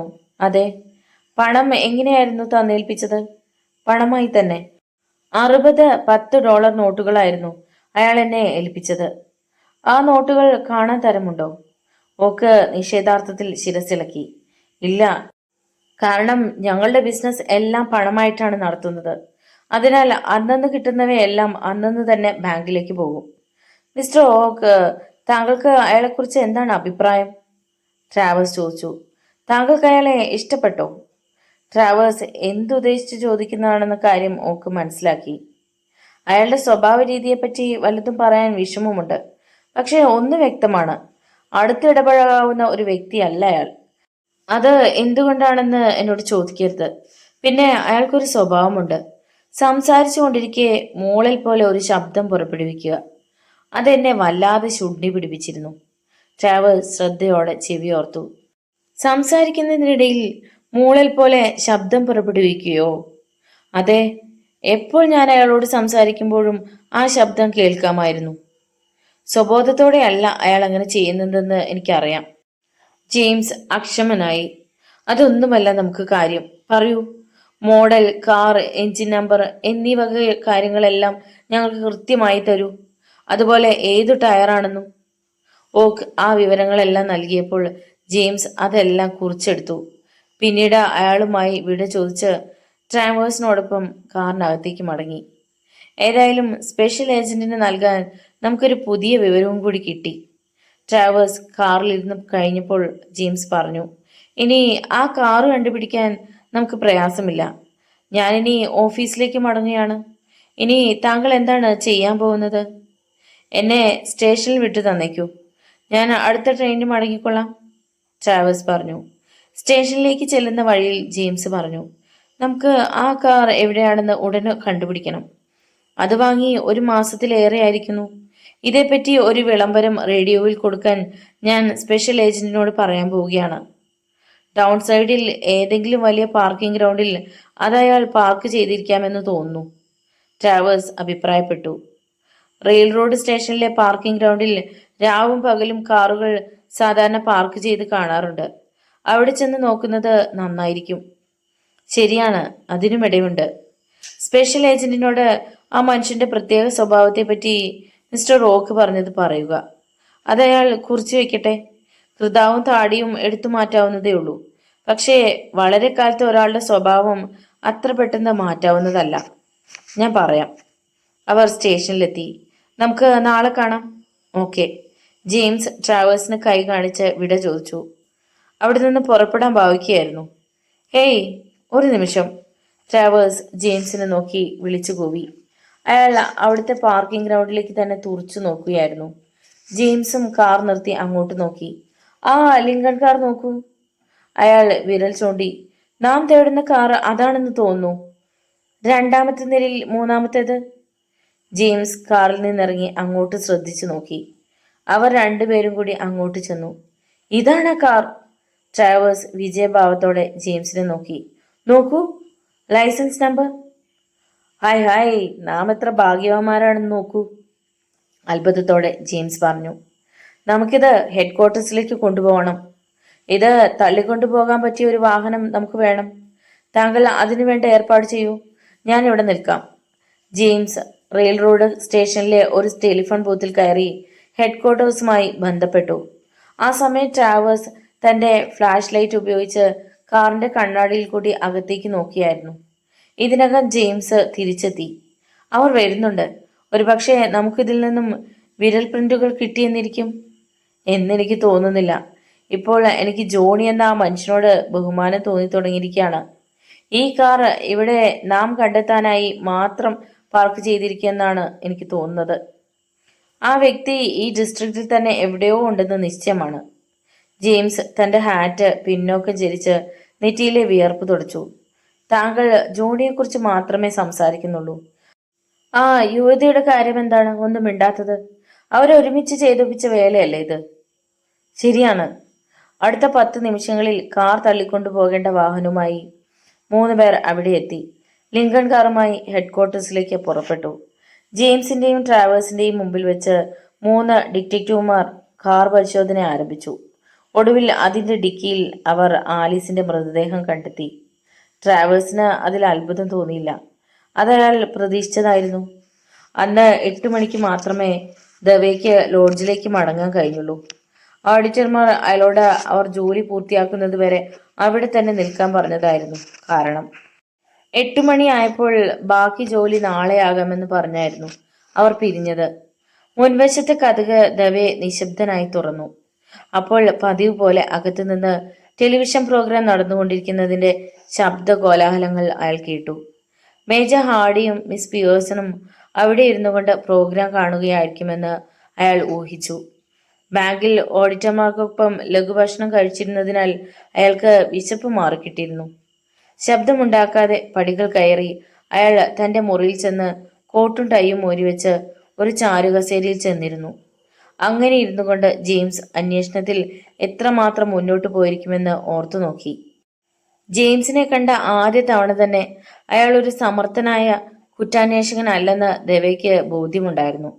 അധികം ഉയരമില്ലാത്ത കഷണ്ടി ബാധിച്ച ആ മനുഷ്യനെ ഭയപ്പെടേണ്ടതില്ലെന്ന് അയാൾ വിശ്വസിച്ചിരുന്നു. എന്നാൽ ഒപ്പം നടക്കുന്ന ട്രാവേഴ്സിനെ അയാൾക്ക് വിശ്വാസമില്ല. ആ മനുഷ്യൻ ഒരു യഥാർത്ഥ കുറ്റാന്വേഷകനേക്കാൾ സമർത്ഥനാണെന്ന് അയാൾക്കറിയാം. കൂടുതൽ ശ്രദ്ധിക്കപ്പെടേണ്ടത് ആ വ്യക്തിയെയാണെന്ന് ദവെ നേരത്തെ ഊഹിച്ചിരുന്നു. ദവെ ഒരു സിഗരറ്റ് കൊളുത്തി വാർഡ്രോബ് തുറന്ന് തന്റെ വിസ്കി കുപ്പി കയ്യിലെടുത്തു. അത് ഒഴിഞ്ഞു കിടന്നിരുന്നു. ഒരു നീണ്ട നിമിഷം ആ ഒഴിഞ്ഞ കുപ്പിയിലേക്ക് തന്നെ അയാൾ തുറച്ചു നോക്കി. കോപം അയാളുടെ കണ്ണുകളെ അന്ധമാക്കി. അന്ന് കാലത്ത് മുറി വിട്ടു പോകുമ്പോൾ കുപ്പിയിൽ നിറയെ വിസ്കി ഉണ്ടായതായിരുന്നു. ഇപ്പോൾ അത് മുഴുവൻ കുടിച്ചു തീർത്തത് ആരാണെന്ന് ദവയ്ക്ക് മനസ്സിലായി. അവളും പോകണം. അല്പം ഉറക്കെ, എന്നാൽ സ്വയം അയാൾ പറഞ്ഞു. മദ്യം കുടിക്കുന്ന ആ പിശാചിനെ ഇനിയും ജീവനോടെ വെച്ചുകൂടാ. അതിന് പിന്നെ താമസിക്കുന്നതെന്തേ? ഇല്ല, ഇന്ന് രാത്രി തന്നെ അവളുടെ കഥ കഴിക്കണം. കൂടുതൽ മദ്യപിച്ചതിനാൽ സംഭവിച്ചതാണ് അവളുടെ മരണമെന്ന് ആരും കരുതുകയുള്ളൂ. അയാൾ പതുക്കെ എഴുന്നേറ്റ് മിസ്സിസ് ലോറിങ്ങിന്റെ മുറിയിലേക്ക് പോകാനുള്ള കതകിനടുത്തേക്ക് ചെന്നു. അത് തുറന്ന് അവളുടെ മുറിയിൽ പ്രവേശിച്ചു. മിസ്സിസ് ലോറിങ് മെത്തയിൽ ശയിക്കുകയായിരുന്നു. ഒരു നീല നിറത്തിലുള്ള നേർത്ത നൈലോൺ ഗൗണായിരുന്നു അവൾ അണിഞ്ഞിരുന്നത്. അയാൾ കടന്നു ചെല്ലുന്നത് കണ്ടപ്പോൾ അവൾ ശിരസുയർത്തി നോക്കി. ഹലോ കൊലയാളി, അവൾ പുച്ഛമായി പറഞ്ഞു. താങ്കൾ എന്നെ കാണാൻ വന്നതിൽ എനിക്ക് അത്ഭുതം തോന്നുന്നു. ഇപ്പോൾ താങ്കളുടെ വ്യക്തിപരമായ ജീവിതം എങ്ങനെയിരിക്കുന്നു? മുറിയിൽ കടന്ന ദവെ കഥകടിച്ച് സാവധാനം അവളുടെ കാലടികൾക്ക് സമീപം നിന്നുകൊണ്ട് അവളെ തന്നെ തുറച്ചു നോക്കി. എന്താണ് താങ്കൾക്ക് വിഷമം? കുറ്റബോധം ഉണർന്നതുകൊണ്ടുള്ള പശ്ചാത്താപമല്ലല്ലോ. നീ ജെയിംസിനെ കണ്ടോ? ശാന്തനായിട്ടാണെങ്കിലും ഒരു അഗ്നിപർവ്വതം പൊട്ടാറായതുപോലെ അയാൾ ചോദിച്ചു. ഉവ്, താങ്കളെക്കുറിച്ച് അയാൾക്ക് സംശയമൊന്നുമില്ല. ഒന്നിലും താല്പര്യം കാണിക്കാതെ അയാളുടെ നോട്ടം മുഴുവൻ എൻ്റെ ശരീരത്തിലായിരുന്നു. മദ്യപാനിയായ ഒരുവളെ വശീകരിക്കാൻ പ്രയാസമില്ലെന്ന് അയാൾക്ക് തോന്നിയിരിക്കും. കോപം കൊണ്ട് അവളുടെ മുഖം ചുവന്നു. താങ്കൾക്ക് എന്താണ് വേണ്ടത്? പറയൂ, താങ്കൾക്ക് എന്തു വേണം? അത് പറഞ്ഞ് ഇവിടെ നിന്ന് പുറത്തു പോകൂ. ആലീസിന് പകരം ഞാനൊരാളെ കണ്ടെത്തി. അത് ആരാണെന്നറിഞ്ഞ നീ അതിൽ അത്ഭുതപ്പെടും എന്ന് പറഞ്ഞുകൊണ്ട് അയാൾ ഒരു കസേരയിൽ ചെന്നിരുന്നു. അവൾ പാതി എഴുന്നേറ്റു. ശരീരഭാരം അവൾ കൈകളിൽ താങ്ങി.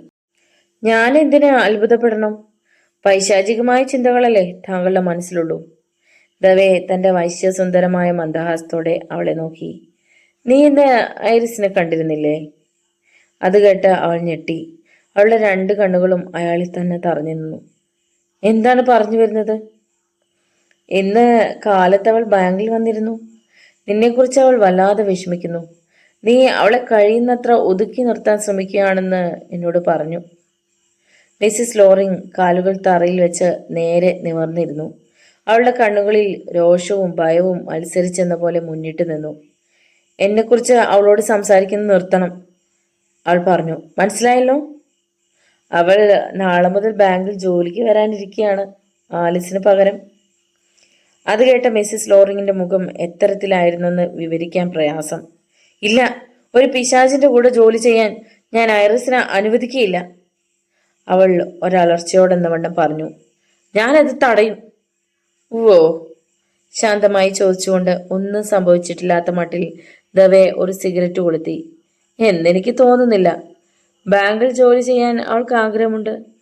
അത് തടയുന്നത് എങ്ങനെ? ഭാവിയിൽ ഞാൻ അവളുടെ 2ാമത്തെ അച്ഛനാവാൻ പോകുകയല്ലേ. താങ്കളോടൊപ്പം തനിച്ച് മുറിയിൽ അടഞ്ഞു കൂടിയിരിക്കാൻ ഞാൻ അവളെ അനുവദിക്കുകയില്ല. ആരെയും വശീകരിക്കാൻ പോകുന്ന താങ്കളുടെ ആ മന്ദഹാസം വിഷമേറിയതാണെന്ന് എനിക്കല്ലേ അറിയൂ. ദവേ മന്ദഹസിച്ചു. ഓ, ഒന്ന് നിർത്തൂ. മദ്യം കഴിച്ചുള്ള ലഹരിയിൽ എന്തെങ്കിലും പിച്ചും പേയും പറയാതെ കേൾക്കൂ. അവൾ എന്നോടൊപ്പം ബാങ്കിൽ ജോലി ചെയ്യുന്നതിന്റെ ആവശ്യം എന്തെന്ന് നിനക്കറിയില്ലേ? അവളെ അവിടെ നിയമിച്ചാൽ അവളുടെ കാമുകന്റെ നീക്കങ്ങൾ എന്തൊക്കെയാണെന്ന് രഹസ്യമായി അറിയാനുള്ള അവസരം നമുക്ക് കിട്ടും. അയാൾ ഒരു സമർത്ഥനാണ്, അതേപോലെ ഒരു അപകടകാരിയും. അപരിചിത ആ ജോലി ഏറ്റെടുക്കുന്നതിനേക്കാൾ അതേ ജോലിയിൽ ഐറിസിനെ ഇരുത്തുന്നതിന്റെ പ്രാധാന്യത്തെക്കുറിച്ചും നീ മനസ്സിലാക്കണം. അപരിചിതയാകുമ്പോൾ ഒളിച്ചു വെച്ച പണം അവൾ ഞാനില്ലാത്തപ്പോൾ കണ്ടെത്തിയെന്ന് വരും. അതേ രീതിയിൽ നിർഭാഗ്യത്തിന് ഐറിസാണ് ആ പണം കാണുന്നതെങ്കിൽ സ്വന്തം അമ്മയെ ജയിലിലേക്ക് അയക്കാൻ അവൾ തയ്യാറാവില്ല. ഇക്കാര്യമെല്ലാം ഞാൻ അവളെ പറഞ്ഞു മനസ്സിലാക്കാൻ പോവുകയാണ്. ഒരു കാട്ടുമൃഗത്തിന്റെ കൂടെ ജോലി ചെയ്യാൻ ഞാൻ എൻ്റെ മകളെ അയക്കില്ല. ഇനി പുറത്തേക്ക് പോകൂ. ദവേ അവളെ ഒന്ന് തറപ്പിച്ചു നോക്കിയ ശേഷം അവിടെ നിന്ന് എഴുന്നേറ്റ് അയാളുടെ മുറിയിലേക്ക് പോയി. അപ്പോൾ പിറകിൽ കതക് ഊക്കോടെ അടയുന്ന ശബ്ദം കേട്ടു. എന്തോ ഓർത്തിട്ടെന്ന പോലെ അയാൾ പെട്ടെന്ന് എഴുന്നേറ്റ് മുറി തുറന്ന് പുറത്തെ വരാന്തയിലേക്ക് നോക്കി. അവിടെങ്ങും ആരും ഉണ്ടായിരുന്നില്ല. പിന്നീട് കാതോർത്ത് ശ്രദ്ധിച്ചു. എങ്ങും ഒരനക്കവുമില്ല. പതുക്കെ കുളിമുറിയിലേക്ക് ചെന്നയാൾ കതകടച്ച് അതിന്റെ കുറ്റിയിട്ടു. അതിനുശേഷം പോക്കറ്റിൽ നിന്ന് ചെറിയൊരു കത്തിയെടുത്ത് കുറ്റിയുടെ സ്ക്രൂ തിരിച്ച് ഇളക്കി വെച്ചു. അതിനുശേഷം പുറത്തേക്ക് കടന്ന് കതകടച്ചു. ഇപ്പോൾ ആരെങ്കിലും കതക് തുറന്നാൽ ആ കുറ്റി താഴെ വീഴും. അതിനുശേഷം അയാൾ തന്റെ മുറിയിലേക്ക് ചെന്ന് കതകടച്ച് വാർഡ്രോബ് തുറന്ന് അതിൽ നിന്നും ഗോൾഫ് കളിക്കാൻ ഉപയോഗിക്കുന്ന പന്തുകൾ പുറത്തേക്കെടുത്ത് ഒരു കുറുകിയ കാലുറ തന്റെ മേശവലിപ്പിൽ നിന്ന് കണ്ടെടുത്ത് അവ അതിലിട്ടു. അതിനുശേഷം കയ്യിലിട്ടതൊന്ന് കറക്കി. അപ്പോഴത് ഒന്നാന്തരം മാരകായുധമായി മാറി. ദവേ കാത്തിരുന്നു. ഇപ്പോൾ സമയം 9:30 അടുത്ത അരമണിക്കൂറിനകം മിസ്സിസ് ലോറിംഗ് കുളിക്കാൻ ചെല്ലുമെന്ന് അയാൾക്കറിയാം. മിസ്സിസ് ലോറിങ്ങിനെ വധിക്കാൻ തന്നെ അയാൾ തീർച്ചയാക്കി. അവൾ കുളിമുറിയിൽ കയറി കഴിഞ്ഞാൽ അങ്ങോട്ട് ചെല്ലണം. കതക് തള്ളി തുറക്കണം. അതിന്റെ സ്ക്രൂ ഊരിയെടുത്തത് കാരണം കതക് തുറക്കാൻ പ്രയാസം കാണില്ല. അകത്ത് കയറി തന്റെ വിശേഷ ആയുധം ഉപയോഗിച്ച് അവളെ പ്രഹരിക്കണം. അടിയേറ്റ അബോധാവസ്ഥയിലായിരിക്കെ അവളെ ശിരസ് പിടിച്ച് ബാത്ത് ടബിലെ വെള്ളത്തിൽ മുക്കണം. മരിക്കുന്നതുവരെ അതേ രീതിയിൽ തന്നെ അമർത്തി പിടിക്കണം. അവളുടെ മൃതദേഹം അതിനകത്ത് തന്നെ ഉപേക്ഷിക്കണം. അത് കണ്ടെത്തുന്നത് വേലക്കാരിയായിരിക്കണം. അവൾ കതക് തുറക്കുമ്പോഴായിരുന്നു അതിന്റെ കുറ്റി അടർന്നു വീണതെന്ന് പോലീസ് കരുതിക്കൊള്ളും. കാര്യം വളരെ എളുപ്പമാണ്. എങ്കിലും അപകടം നടന്ന സമയം താൻ അവിടെ ഉണ്ടായിരുന്നില്ലെന്ന് തെളിയിക്കേണ്ടതുണ്ട്. അങ്ങനെ മനസ്സിൽ കരുതിക്കൊണ്ട് അയാൾ തന്റെ ആയുധം മെത്തയിൽ വെച്ച് താഴേക്ക് ഇറങ്ങി ചെന്നു. ടെലിവിഷനിൽ നിന്ന് ഉയർന്നു കേട്ടുകൊണ്ടിരിക്കുന്ന വെടിവെപ്പിന്റെ ശബ്ദം അയാൾ താഴത്തെ മുറിയിൽ നിന്ന് കേട്ടു. ഒട്ടും സംശയിക്കാതെ അയാൾ ഇരുൾ നിറഞ്ഞ ആ മുറിയുടെ കതകിനടുത്ത് ചെന്നു നിന്നു. ബുദ്ധിമുട്ടിച്ചതിൽ ക്ഷമിക്കണം. ഞാൻ ഗ്യാരേജിലേക്ക് പോവുകയാണ്. കാറിന് എന്തോ തകരാറുണ്ട്. അതെന്താണെന്ന് നോക്കട്ടെ. വല്ല ഫോൺ കോളും വരികയാണെങ്കിൽ ഒന്ന് അറിയിച്ചേക്കണം. ഓ, തീർച്ചയായും my dear boy, Major Hardy മറുപടി പറഞ്ഞു. ആലീസിന്റെ വല്ല വിവരവുമുണ്ടോ? ഇതേവരെ ഇല്ല. ഉണ്ടെങ്കിൽ അറിയിക്കാം. ദവേ അവിടെ നിന്നും പിന്മാറി. അയാൾ നേരെ ഗ്യാരേജിൽ തന്നു. അതിന്റെ മുൻവശത്തെ അടപ്പുയർത്തി ഉപകരണം ഉപയോഗിച്ച് പ്ലഗ് ഊരിയെടുത്ത് അതിൽ നിന്ന് കുറെ കാർബൺ നീക്കി അത് അവിടുത്തെ ബെഞ്ചിന്മേൽ വെച്ചു. അയാൾ ഇങ്ങനെ ചെയ്തുകൊണ്ടിരിക്കെ ശ്വാസഗതിയോടൊപ്പം ഇടയ്ക്കിടെ നേർത്ത മൂളലുകൾ ഉയർന്നുകൊണ്ടിരുന്നു. സമയം ഏതാണ്ട് 10:30 ആയെന്ന് കണ്ടപ്പോൾ അയാൾ ശബ്ദമുണ്ടാക്കാതെ മുറിയിലേക്ക് മടങ്ങി തന്റെ ആയുധം കയ്യിൽ പിടിച്ച് കാത്തിരുന്നു. താഴെ ടെലിവിഷൻ പ്രോഗ്രാം വളരെയേറെ ഒച്ചപ്പാടോടെ 11 മണിവരെ തുടരും. അതിനിടയിൽ മിസ്സസ് ലോറിംഗ് ഒന്ന് ഉറക്കെ കരഞ്ഞാൽ പോലും ആ ശബ്ദം മേജറിന്റെയോ മിസ് പിയേഴ്സന്റെയോ കാതിൽ പതിക്കില്ലെന്ന് അയാൾ ഉറപ്പുവരുത്തി. ഒരുപക്ഷെ നല്ലവണ്ണം മദ്യപാനം ചെയ്തതിനാൽ മിസ്സസ് ലോറിംഗ് കുളിക്കുന്ന കാര്യം മറന്നിരിക്കുമോ എന്നയാൾ സംശയിച്ചു. ചിലപ്പോ മതികെട്ട് ഉറങ്ങാനുമിടയുണ്ട്. അവൾ അകത്ത് എന്തു ചെയ്യുന്നു എന്നറിയാൻ അയാൾക്ക് ഉത്കണ്ഠയുണ്ടായി. പതുക്കെ എഴുന്നേറ്റ് അവളുടെ മുറിയിലേക്കുള്ള കതകിനടുത്തേക്ക് ചെന്നു. കതകിൽ കാത് ചേർത്ത് വെച്ച് ശ്രദ്ധിച്ചു. ഒരനക്കവും കേട്ടില്ല. കതകിന്റെ പിടി തിരിച്ചു തുറന്ന് അകത്തേക്ക് പാളി നോക്കിയാലോ എന്ന് ഓർത്തു നോക്കി. പക്ഷേ പെട്ടെന്ന് തന്നെ അതിന് ശ്രമിക്കുന്നത് നല്ലതല്ലെന്ന് അയാളുടെ മനസ്സ് മന്ത്രിച്ചു. അവളുടെ ശ്രദ്ധ തന്നിലേക്ക് തിരിക്കുന്നത് ചിലപ്പോൾ അപകടത്തിന് കാരണമായേക്കും.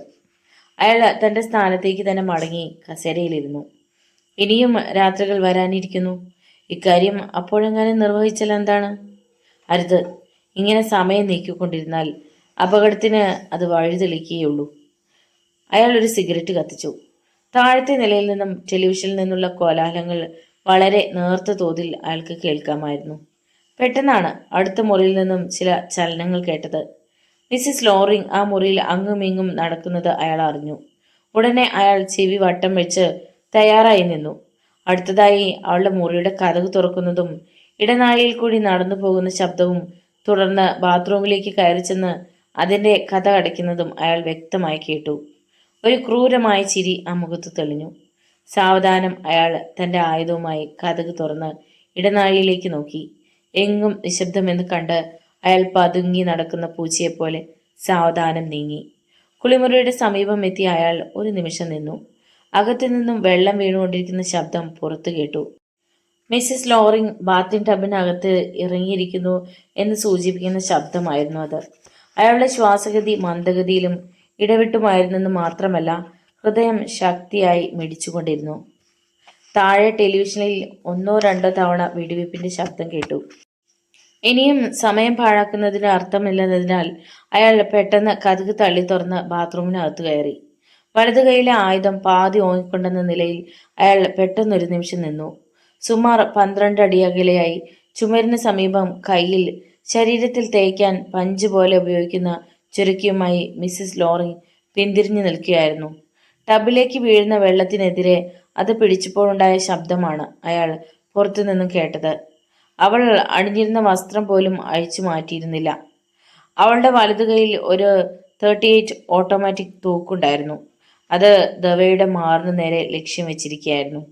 ദവയെ നോക്കി അവൾ ഒന്ന് മന്ദഹസിച്ചു. ആ മന്ദഹാസം മുഖത്ത് തന്നെ പതിഞ്ഞു നിന്നു. അത് കണ്ടപ്പോൾ അയാളുടെ ദേഹം മുഴുവൻ മരവിക്കുന്നതായി അയാൾക്ക് തോന്നി. ഏത് നിമിഷവും അവൾ വെടിവെച്ചേക്കാമെന്ന ഒരു ധാരണ അയാൾക്കുണ്ടായി. വെറുതെ വിഡ്ഢിത്തം കാണിക്കാതെ. അയാൾ അതേവരെ ഉണ്ടായിരുന്ന നിശബ്ദത ഭഞ്ചിച്ചുകൊണ്ട് പറഞ്ഞു. എന്നെ വെടിവെച്ചു കഴിഞ്ഞ പിന്നെ ആ പണം നിനക്ക് കിട്ടാനിടയില്ല. സമയാനുസൃതം ഉപയോഗിക്കേണ്ട രീതിയിൽ തന്നെ അയാൾ ആ വാക്കുകൾ ഉച്ചരിച്ചു. അത് പ്രതീക്ഷിച്ച പ്രതികരണം തന്നെ അവൾ ഉളവാക്കി. ആ കണ്ണുകളിലെ ക്രൂരത മാഞ്ഞുപോയി. വീണ്ടും അവളൊന്ന് ചിരിച്ചു. നീണ്ട നേരം അവർ ഒന്നും സംസാരിക്കാതെ പരസ്പരം നോക്കി നിൽക്കുക മാത്രം ചെയ്തു. തോക്ക് അപ്പോഴും അയാളെ ലക്ഷ്യം വെച്ച നിലയിൽ തന്നെ കാണപ്പെട്ടിരുന്നു. എങ്കിലും പെട്ടെന്നുണ്ടാകുമായിരുന്ന അപകടത്തിൽ നിന്ന് രക്ഷപ്പെടാൻ തന്റെ വാക്കുകൾ പ്രയോജനപ്പെട്ടെന്ന് കണ്ടതിൽ അയാൾക്ക് ആശ്വാസം തോന്നി. ഒടുവിൽ അവൾ പറഞ്ഞു, യെസ്, ഞാനത് മറന്നു. വാക്കുകൾ ഉപയോഗിക്കേണ്ടിടത്ത് ഉപയോഗിക്കാൻ താങ്കൾക്കറിയാം. അതുമാത്രമാണ് താങ്കളുടെ പൈശാചികമായ ജീവിതത്തെ ഇപ്പോൾ രക്ഷിച്ചത്. ഇല്ലായിരുന്നെങ്കിൽ ഇതിനകം താങ്കൾ ഛിന്ന ഭിന്നമാകുമായിരുന്നു. സ്ത്രീകളെ വശീകരിക്കുക, അനുഭവിക്കുക, അതിനുശേഷം അവരെ നശിപ്പിച്ചു കളയുക. ഇതാണ് താങ്കളുടെ നയം, അല്ലേ? എന്നാൽ ആ നയം എന്നോട് നടക്കില്ല. ദവേ അവളുടെ തോക്കിൽ തന്നെ ശ്രദ്ധിക്കുകയായിരുന്നു. തന്നെ ലക്ഷ്യം വെച്ചുകൊണ്ടുള്ള ആ ആയുധം കാണുന്തോറും തന്റെ ശക്തി ക്ഷയിച്ചു കൊണ്ടിരിക്കുന്നതായി അയാൾക്ക് തോന്നി. ആ തോക്കിനും അയാൾക്കുമിടയിലുള്ള ദൂരം അയാൾ കണക്കാക്കി. അവളുടെ മേൽ ചാടി വീണ് തോക്ക് തട്ടിപ്പ് തെറിപ്പിക്കാൻ പ്രയാസമില്ല. പക്ഷേ അതിനു മുമ്പ് തന്നെ അവൾ വെടിവെച്ചെന്ന് വരും. അതിനിട കൊടുക്കരുത്. താഴെ ടെലിവിഷനിൽ നിന്നുള്ള ശബ്ദ കോലാഹലങ്ങൾ ക്ഷയിച്ചു വരുന്നതായി അയാൾ മനസ്സിലാക്കി. അഥവാ അവൾ വെടിവെച്ചാൽ തന്നെ താഴെ അതിന്റെ ശബ്ദം കേൾക്കും. ഞാൻ ചെയ്തത് തെറ്റ് തന്നെ, കോപം കടിച്ചിറക്കിക്കൊണ്ട് അയാൾ പറഞ്ഞു. നിന്റെ മദ്യപാനം കണ്ടപ്പോഴുണ്ടായ അടക്കാനാവാത്ത രോഷമാണ് ഇതിനെന്നെ പ്രേരിപ്പിച്ചത്. ഇനിയും അത്തരം പ്രേരണയ്ക്ക് വഴങ്ങി എന്തെങ്കിലും വിഡ്ഢിത്തരം കാണിക്കാൻ ഒരുങ്ങാതെ. വേണ്ടി വന്നാൽ എനിക്ക് താങ്കളെ വധിക്കാൻ പ്രയാസമില്ല. അതുകൊണ്ട് എന്തെങ്കിലും ചെയ്തു കളയാമെന്ന് ധരിക്കരുത്. ഞാനൊന്നും ചെയ്യില്ല. It's all right. താങ്കൾ മനസ്സിൽ തീരുമാനിച്ചുറപ്പിച്ചിരിക്കുന്നതൊക്കെ എന്തൊക്കെയാണെന്ന് എനിക്കറിയില്ല എന്നാണോ താങ്കൾ കരുതിയത്? അവൾ തുറന്നു. അതൊക്കെ മനസ്സിലാക്കാനുള്ള എൻ്റെ കഴിവ് എനിക്ക് നഷ്ടപ്പെട്ടെന്ന് താങ്കൾ കരുതിയോ? പണം നേടാൻ ഞാൻ താങ്കളെ സഹായിച്ചു. അതിനുശേഷം ആലീസ് പോയ അതേ മാർഗത്തിലൂടെ എന്നെയും പറഞ്ഞയക്കാമെന്ന് താങ്കൾ കരുതി. അതോടെ പണം മുഴുവൻ സ്വന്തമാക്കാമെന്ന് താങ്കൾ വിശ്വസിച്ചു. എന്നാൽ മിസ്റ്റർ ദവേ, ആ രീതിയിൽ ഇനിയും താങ്കൾക്ക് പ്രവർത്തിക്കാൻ സാധ്യമല്ല. ഇന്നല്ലെങ്കിൽ നാളെ താങ്കൾ എന്നെ വധിക്കുമെന്ന് നന്നായിട്ട് എനിക്കറിയാമായിരുന്നു. അത് അറിഞ്ഞുകൊണ്ട് തന്നെ ഞാനൊരു കെണിയൊരുക്കി. ആ കെണിയിൽ താങ്കൾ വീഴുകയും ചെയ്തു. താങ്കൾ ഉദ്ദേശിച്ച പോലെ താങ്കളുടെ വിസ്കി ഞാൻ കുടിച്ചിരുന്നില്ല. ആ കുപ്പിയിലെ വിസ്കി മുഴുവൻ ഞാൻ ഗട്ടറിൽ ഒഴിക്കുകയായിരുന്നു ചെയ്തത്. താങ്കൾ ഉദ്ദേശിക്കുന്നത് പോലെ ഞാൻ ഒരു നിരന്തരമായ മദ്യപാനിയല്ല. ബാത്റൂമിന്റെ കുറ്റി ഇളക്കി വെച്ചതിൽ നിന്നും താങ്കൾ എന്നെ വധിക്കാൻ അതിനകത്തേക്ക് വരുമെന്ന് എനിക്ക് ഉറപ്പായിരുന്നു. ഉദ്ദേശിച്ച പോലെ തന്നെ വരികയും ചെയ്തു. പക്ഷേ എന്നെ വധിക്കാനായില്ലെന്ന് മാത്രം. താങ്കൾ ഒരു സമർത്ഥനാണെന്ന ധാരണയുണ്ടെങ്കിൽ അത് തിരുത്തേണ്ട സമയം വൈകിയിരിക്കുന്നു. ഇനിയും ഒരു കാര്യം കൂടി, ഐറിസ് ബാങ്കിൽ ജോലിക്ക് വരില്ല. അങ്ങനെ നിങ്ങൾക്കൊരു ധാരണയുണ്ടെങ്കിൽ അത് മാറ്റിയേക്കുക. തവേ തന്റെ വശ്യസുന്ദരമായ മന്ദഹാസം മുഖത്ത് പ്രകടിപ്പിച്ചു. വെറുതെ നമുക്കിടയിൽ ഇങ്ങനെ ഒരു തർക്കം വേണ്ട. ഞാനിക്കാര്യം നേരത്തെ വ്യക്തമാക്കി. താങ്കൾ പ്രതീക്ഷിക്കാത്ത മറ്റൊന്നിനി ഞാൻ ചെയ്യാൻ പോവുകയാണ്. ഇതേവരെ ഞാൻ താങ്കളെ അനുസരിച്ചു. ഇനി മേലിൽ താങ്കൾ എന്നെ അനുസരിക്കും. ഇനി എല്ലാം കൈകാര്യം ചെയ്യുന്നത് ഞാനായിരിക്കും. നീ പ്രതീക്ഷിക്കുന്നത് പോലെ ഇത് നിനക്ക് കൈകാര്യം ചെയ്യാൻ സാധ്യമല്ല. അങ്ങനെ ഒരു നിലയിലല്ല നീ. കാരണം നീ ഒരു മദ്യപാനിയാണ്. അങ്ങനെയിരിക്കെ എന്തെങ്കിലും ചെയ്തു കളയാമെന്ന് വിചാരിക്കുന്നത് അപകടമുണ്ടാക്കുകയേ ചെയ്യൂ. പതുക്കെ അവൾ തൂക്കു താഴ്ത്തി. ഞാൻ മരിച്ചിരുന്നെങ്കിൽ താങ്കൾക്ക് സന്തോഷമായിരുന്നു, അല്ലേ? പക്ഷേ ഞാൻ മരിക്കാൻ പോകുന്നില്ല. ആ പണം അത്രയും നേടാനുള്ള മാർഗമെന്തെന്ന് താങ്കൾ പ്ലാനിട്ട് കൊണ്ടിരിക്കെ എൻ്റെ ആത്മസംരക്ഷണത്തിന് വേണ്ട തയ്യാറെടുപ്പുകൾ ഞാൻ നടത്തുകയായിരുന്നു. ഞാൻ മരിച്ച ദവേ താങ്കൾക്ക് ജയിലിൽ പോകേണ്ടി വരും. അതിന് വേണ്ടത് ഞാൻ ചെയ്തിട്ടുണ്ട്. അവൾ തോക്ക് ടോയ്ലറ്റ് സീറ്റിന് മേലെ വെച്ചു. ഞാൻ പറയുന്നത് നുണയാണെന്ന് തോന്നുന്നുവെങ്കിൽ താങ്കളുടെ ആയുധം ഉപയോഗിച്ച് എൻ്റെ ശിരസിൽ അടിച്ച് എന്നെ വെള്ളത്തിൽ മുക്കി ശ്വാസം മുട്ടിച്ച് കൊല്ലൂ. അതിനുശേഷം താങ്കൾക്കറിയാം താങ്കൾ എവിടെയാണെന്ന്. ദവേ അവളെ തന്നെ തുറച്ചു നോക്കി. അയാളുടെ ശരീരം മുഴുവൻ വിയർത്തു. വായിൽ ചീഞ്ഞളിഞ്ഞ് എന്തോ രുചിച്ചു നോക്കിയ അവസ്ഥ. അവർ രണ്ടുപേരും പരസ്പരം നോക്കി. അതിനുശേഷം അയാൾ പതുക്കെ പതുക്കെ പിന്നോക്കം നടന്നു. അവൾ തോക്ക് കുളിമുറിയിൽ ഉപേക്ഷിച്ച് അയാളെ അനുഗമിച്ചു. അയാൾ അതേ രീതിയിൽ തൻ്റെ കിടപ്പറയിലേക്ക് ചെന്നു. അവളും അയാളെ അനുഗമിച്ച് അകത്തേക്ക് കയറി കതകടച്ചു. ഇതാ, അവളിപ്പോൾ തൻ്റെ മുറിയിലെത്തിയിരിക്കുന്നു. ഒരായുധവും കയ്യിലില്ലാതെ തൻ്റെ മുറിയിൽ നിൽക്കുന്നു. ദവേ തൻ്റെ ആയുധത്തിൽ തിരിപ്പിടിച്ചു. അതുകൊണ്ടൊന്ന് വീശിയാൽ മതി. അവൾ തൻ്റെ കാലടിയിൽ. കുളിമുറിയിലെ ബാത്തിങ് ടബ് നിറഞ്ഞു കഴിഞ്ഞു. പക്ഷേ അവളുടെ നോട്ടവും ഭാവവും അവൾ വിജയിച്ചിരിക്കുന്നെന്ന് കാണിക്കാൻ പോന്നവയായിരുന്നു. അവൾ പറഞ്ഞതിൽ അർത്ഥമില്ലാതിരിക്കുകയില്ലെന്ന് അയാൾക്ക് തോന്നി. ഒടുവിൽ പല്ല് ഞെരിച്ചു പിടിച്ച അയാൾ ആ ആയുധം ഒരു മൂലയിലേക്ക് വലിച്ചെറിഞ്ഞു. അതുകണ്ട് അവൾ മാറിൽ 2 കൈകളും ആവർത്തി വെച്ച് പൊട്ടിച്ചിരിച്ചു. കനത്ത വരണ്ടുപോയ ഒരു ചിരി. ഇപ്പോൾ താങ്കൾ ചെയ്തതാണ് ബുദ്ധി. ഇനി കേട്ടോളൂ. ഇന്ന് കാലത്ത് താങ്കൾ ബാങ്കിലായിരുന്നപ്പോൾ ഞാനൊരു നീണ്ട കത്തെഴുതി. അതെഴുതാൻ ഇന്ന് കാലത്തെ സമയം മുഴുവൻ എനിക്ക് ചെലവഴിക്കേണ്ടി വന്നു. നിങ്ങളിട്ട പ്ലാൻ, പണം മോഷണം നടത്തിയത്, ആലീസിനെ വധിച്ചത്, പണം ഒളിപ്പിച്ചു വച്ചത് എവിടെ എന്നിങ്ങനെ എല്ലാം എഴുതിക്കൊണ്ടുള്ളതായിരുന്നു ആ കത്ത്. ഞാൻ മരിക്കുകയാണെങ്കിൽ അതിൻ്റെ അടിസ്ഥാനത്തിൽ പ്രവർത്തിക്കാൻ ഒരു അഡ്വക്കേറ്റിനെ അത് ഏൽപ്പിച്ച് നിർദ്ദേശം നൽകിയിട്ടുണ്ട്. അഡ്വക്കേറ്റ് ആരോ ആയിക്കൊള്ളട്ടെ. അതുകൊണ്ട് എന്നെ കൊന്നുകളയാമെന്ന ചിന്ത താങ്കൾ മറന്നേക്കുക. ഞാൻ മരിച്ച താങ്കൾ മരിച്ചതിന് തുല്യമാണ്. ഇതിനേക്കാൾ നല്ലതാണ് നാം ജീവിച്ചിരിക്കുന്നത്. ദവേ തൻ്റെ വിരലുകൾ മുടിക്കുള്ളിൽ കടത്തി. രോഷം അയാളിൽ കത്തി പടർന്നു. അയാൾ പിന്നോക്കം നടന്നു മാറി. ഇനി നാം തമ്മിൽ വിവാഹിതരാകും, മിസ്സസ് ലോറിംഗ് തുടർന്നു. അത് കഴിഞ്ഞ് നാം ഇവിടെ നിന്ന് പോകും. എനിക്കുള്ള പങ്ക് എനിക്ക് താങ്കൾ തരും. പക്ഷേ ഇനി മേലിൽ താങ്കൾ പ്രവർത്തിക്കാൻ പോകുന്നത് ഞാൻ പറയുന്നതനുസരിച്ചാണ്. മനസ്സിലായില്ലേ? അവർ പരസ്പരം നോക്കി. അങ്ങനെ നോക്കി നിൽക്കെ ടെലിഫോൺ മണിയടിച്ചു കൊണ്ടിരിക്കുന്നത് അവർ രണ്ടുപേരും കേട്ടു. ദവെ പതുക്കെ ഇടനാഴിയിലേക്ക് ഇറങ്ങി ഫോൺ ഇരിക്കുന്നിടത്ത് നടന്നു. അയാളുടെ ഉള്ളിൽ നൈരാശ്യവും ഭീതിയും ഒന്നിനൊന്നും മത്സരിക്കുകയായിരുന്നു. മേജ ഹാളിൽ നിന്നും ഫോണിൽ വിളിച്ചതായിരുന്നു. പോലീസാണ്, താങ്കളെ വിളിക്കുന്നു, മേജർ പറഞ്ഞു. ദവെ അതിവേഗം താഴെ ചെന്ന് റിസീവർ എടുത്തു. അത് ജെയിംസിന്റെ ഫോണായിരുന്നു. അവർ ആലിസിന്റെ മൃതദേഹം കണ്ടുപിടിച്ചെന്ന് അയാളെ അറിയിക്കുകയായിരുന്നു. നോവലിന്റെ തുടർന്നുള്ള ഭാഗങ്ങൾ കേൾക്കുന്നതിന് വേണ്ടി ചാനൽ സബ്സ്ക്രൈബ് ചെയ്യുക. നിങ്ങളുടെ വിലയേറിയ അഭിപ്രായങ്ങളും നിർദ്ദേശങ്ങളും കമന്റ് ബോക്സിൽ അറിയിക്കുക. വീഡിയോ ഇഷ്ടമായാൽ ഒന്ന് ലൈക്ക് ചെയ്ത് മറ്റു സുഹൃത്തുക്കൾക്ക് കൂടി ഷെയർ ചെയ്ത് നൽകുക. നന്ദി. വീണ്ടും കാണാം.